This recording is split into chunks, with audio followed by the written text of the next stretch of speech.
Kiki, bagaimana Anda Ya. melihat bahwa tema malam ini adalah kita membicarakan tentang dampak jika nasab Alawi dibatalkan. Bagaimana terhadap otoritas keagamaan para habaib? Silakan Pak Kiki. Ya, otoritas habaib itu seperti dulu Profesor Dr. Ismail Fajri Alatas waktu masih mengambil S2-nya di Singapura datang ke saya untuk wawancara mengenai relasi Habib dan ulama ya non Habib di Betawi gitu ya untuk kepentingan tesis S2 beliau gitu. Saya bilang kalau di Betawi itu relasi Habib dan ulama non Habib itu setara di mata orang Betawi. Bagi orang Betawi yang penting ilmunya, yang penting adabnya gitu. Jadi seorang juriat Rasulullah itu dilihat dari adab dan ilmunya gitu. Nah, kemudian kata Pak Ismail Fajri Alatas dia mengatakan beda kalau di Jawa itu menurut riset beliau ya. Kalau di Jawa itu relasinya antara Habib dengan ulama Jawi, ulama Jawa itu seperti broker kultural gitu ya. Jadi ulama itu adalah broker kulturalnya Habib gitu. Kepanjang tangan Habib. Nah, ini yang akan banyak mempengaruhi relasinya itu bukan di daerah Betawi misalnya, tapi di luar Betawi. Kalau di Betawi ketiadaan nasab itu bukan persoalan, yang penting adalah ilmunya dan adabnya gitu. Yang namanya Habib itu adalah ya yang saya tahu ya dari riset saya selama ini di Batavia, di Betawi itu ya, di Jakarta, bahwa yang namanya Habib itu bukan status genetik. Habib itu adalah gelar yang disematkan kepada seorang yang telah memiliki kapasitas keilmuan yang mumpuni dan adab yang tinggi gitu. Dari mana? Dari klan Ba'alawi. Maka ketika seorang dari klan Ba'alawi ini lahir tidak langsung bergelar Habib.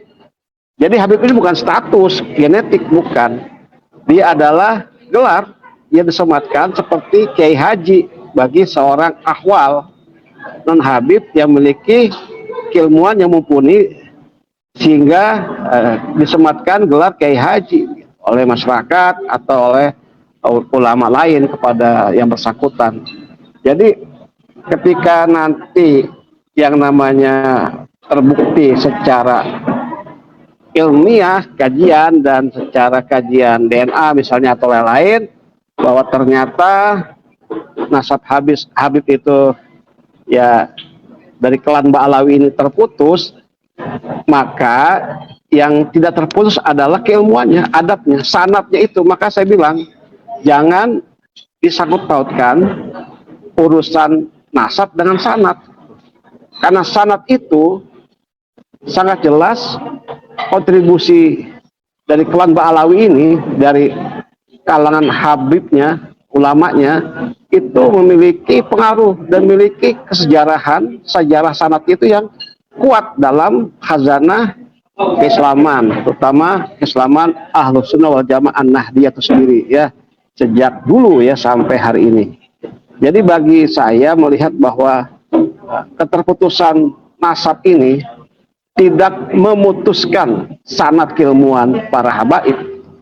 Jadi biasa saja. Karena begini bagi saya, Habib hari ini tidak pernah mereka itu meminta lahir sebagai Habib. Mereka menerima saja status sebagai Habib. Mereka menerima cerita-cerita dari kakek-kakeknya, dari moyang-moyangnya tentang bahwa mereka adalah keturunan dari Habib. Gitu. Sementara mereka kemudian menerima status itu sebenarnya memiliki konsekuensi besar gitu. Karena Habib itu kalau dikembalikan kepada makna sebenarnya adalah orang yang memiliki kapasitas keadaban yang tinggi dan ilmu yang mumpuni, itu saja.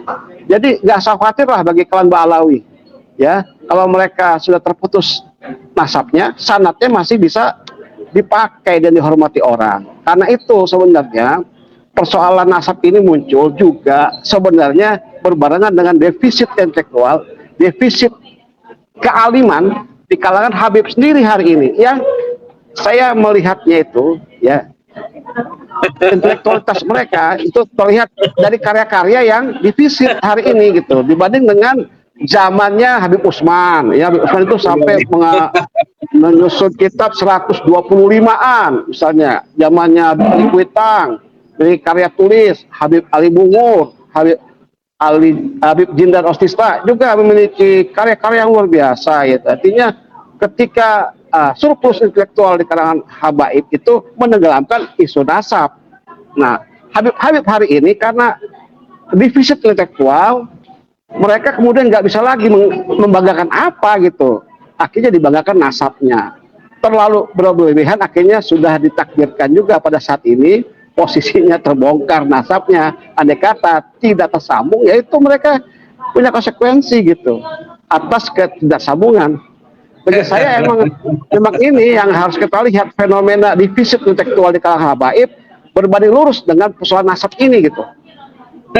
Ya, karena mereka sendiri yang melakukan kesalahan dalam mengkader ya diri mereka sendiri untuk memiliki kapasitas intelektual dari para pendahulunya begitu ya. Gitu. Bisa dipahami Ini ya menarik, kayak Gus. penjelasannya. Iya, iya.